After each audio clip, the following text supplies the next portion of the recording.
Facebook কভারে Sheikh Hasina বঙ্গবন্ধুর ছবি থাকায় এক যুবককে হেনস্থার শিকার হতে হলো। আসলে কি এটা ঠিক? সবার মতাদর্শ, সবার ভিন্ন মত এটা থাকতেই পারে বাংলাদেশে, এটাই স্বাভাবিক।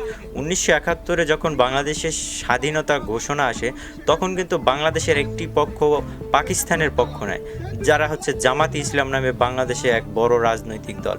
এখন কি তাদেরকে আমরা এই কারণে সারা জীবন ঘৃণা করব? তাদেরকে আমরা এখন কি ক্ষমা করব না? এটা তো হতে পারে না। একজন সাধারণ মানুষ, সে তার দল মত নির্বিশেষে একজনকে ভালোবাসতেই পারে, যে কোনো দলকে ভালোবাসতেই পারে। তাই বলে তো একজন সাধারণ মানুষকে এভাবে হেনস্থা করা ঠিক হয়নি।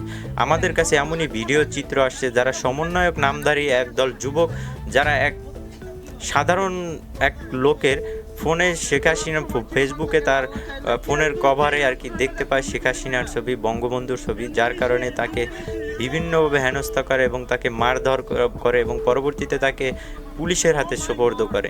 এমনই ভিডিও চিত্র আমাদের হাতে আসছে। তো চলেন দেখে আসি সেই ভিডিও চিত্রতে আসলে সেখানে কি ঘটনা ঘটছে। ভিডিও চিত্রতে দেখা যাচ্ছে যে লোকটিকে তারা বিভিন্নভাবে আর কি হেনস্থা করছে, তার ফেসবুকে শেখ হাসিনার ছবি কেন।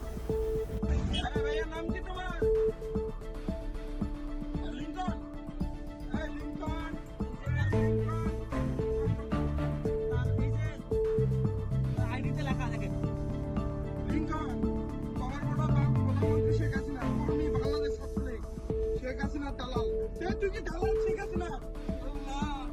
কোন জায়গার পরে বেঞ্জিন মিশিয়ে নিয়ে বসে এই যে ওয়ার্কার দেখেন ছয়টাতে জোর লাগাল করতে তুই কি কামালের দাস নাকি রে?